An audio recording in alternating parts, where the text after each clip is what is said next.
cliquer le petit pouce bleu. Hein. Gimme de loot, gimme de loot. Gimme de loot, gimme de loot. Gimme de loot, gimme de loot. J'espère que les gens ont la rêve quand même du gimme de loot, mais... Bonsoir à tous, aujourd'hui on se retrouve pour une toute nouvelle vidéo. Oui, c'est complètement con, aujourd'hui je vais vous expliquer comment marche le turbo sur les voitures. Le premier qui me dit plage à Villebrequin dans les commentaires, je lui baisse sa grand-mère. Tout simplement parce que j'aime bien les voitures et les motos. Et à force de le répéter 20 fois à ces deux enculés d'Arthur et Grégoire, qui sont mes potes malheureusement, et bah j'en avais marre et du coup j'ai décidé d'en faire une vidéo, comme ça j'aurais plus qu'à leur envoyer dès qu'ils me posent la question. Là faut mettre le générique. Pingouin Country. Mais non. En 5 minutes maximum. Non, comment on fait des pastèques? Pas le temps.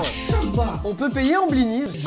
Putain. Bon déjà, c'est quoi un turbo? On va pas parler des moteurs diesel aujourd'hui parce que j'ai pas que ça à foutre, mais pour les moteurs essence, le principe est simple. Tous les moteurs essence possèdent une cloison dans laquelle il y a besoin d'air et de carburant pour fonctionner. C'est ce qu'on appelle un cylindre. Vous pouvez avoir 1, 2, 16 cylindres, on s'en bat les couilles, le principe est le même. Pour le carburant, c'est super simple, on le prend dans le réservoir et on l'injecte sa grand-mère dans le cylindre. Parce que plus on le fait fort, plus il y a de pression, plus ça peut être fort, enfin... Flemme de vous expliquer. Bref, ce que vous devez comprendre, c'est que plus ça l'envoie fort, plus ça pète. Comme pour l'essence, plus il y a d'essence, plus ça pète, plus il y a d'air, plus ça pète. Sauf qu'on peut pas mettre juste de l'essence sans air, ça marche pas. Donc sous ton capot, tu as ce qu'on appelle une boîte à air. Une boîte à air, globalement, son principe c'est simple, c'est de récupérer l'air ambiant et de le balancer dans ton moteur. Avec des filtres, etc. pour pas qu'il y ait de la merde, mais t'as compris.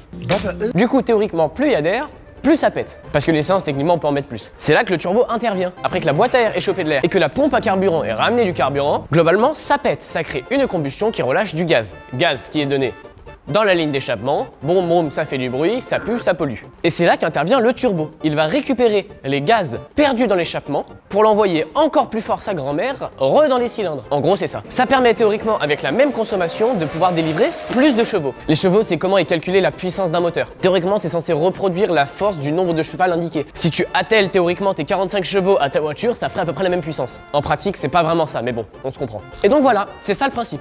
Petit moteur, grosse perf quand même, parce que big turbo. Mais donc vous allez me dire, mais comment ça fonctionne? Eh ben le turbo est composé de deux parties. Une turbine qui récupère les gaz d'échappement et un compresseur qui l'envoie sa grand-mère dans les cylindres. D'où le nom turbo compresseur.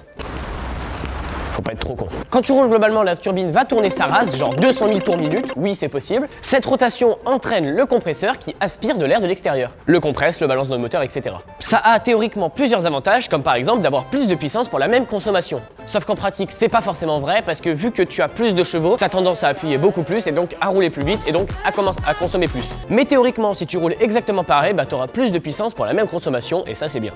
Sauf que vient deux problèmes. Le premier est carrément évident, bah c'est super cher. Pour foutre un turbo dans ta Fiat Panda, mon pote, va falloir sortir le chéquier. Et deuxième problème que je vous ai pas forcément expliqué, c'est la façon dont marche le turbo. Je m'assois parce que ça va être un peu long. Le problème du turbo, c'est que finalement, ça donne de la puissance.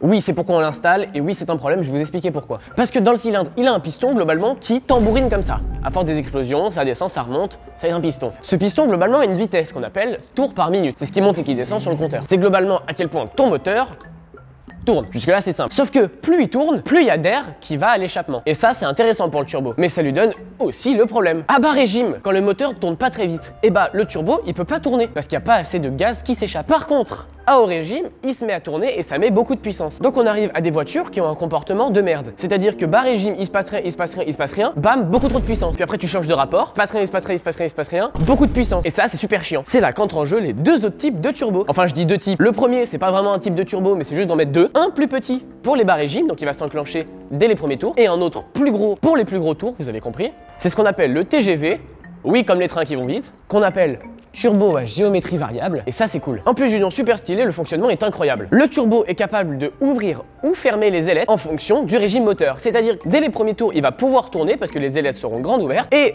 au haut régime, ils vont se refermer pour pouvoir tourner plus vite avec plus de gaz. Je sais pas si c'est ça ou si c'est l'inverse, mais bref, vous avez compris le délire. Et donc, on a réglé le problème. Par contre, ça coûte encore plus cher. Ça, c'est un problème inhérent à globalement toutes les solutions pour avoir plus de chevaux, c'est que bah vous faites des modifications, ça va coûter cher sa grand-mère. Par contre, sur la fameuse Fiat Panda que j'avais énoncée au début, si de base il fait 30 chevaux, et bah vous allez gagner genre plus 50%. Ce qui est énorme. Vous allez arriver avec 45-50 chevaux sur une Fiat Panda, c'est quand même très cool. Et là, je vous ai pris l'exemple d'une Fiat Panda, mais si on faisait ça sur une putain de Bugatti, ça serait immense. C'est pour ça qu'aujourd'hui on en retrouve de partout. Sur des sportifs, sur des routières, même sur des familiales, c'est n'importe quoi. Parce que tout simplement, c'est trop bien. Ça permet d'avoir plus de puissance en consommant moins. Globalement, tout le monde le fait maintenant. Évidemment, ça a un coût au niveau de l'achat, sauf que faut se dire que plus ça sera démocratisé, moins ce sera cher, comme tout dans la vie globalement. Enfin bref, voilà, aujourd'hui j'aurais pas fait beaucoup de blagues, je sais pas pourquoi, j'avais envie de parler sérieusement. Vous me dites dans les commentaires si c'est sympa ou pas, si je dois aller me faire enculer.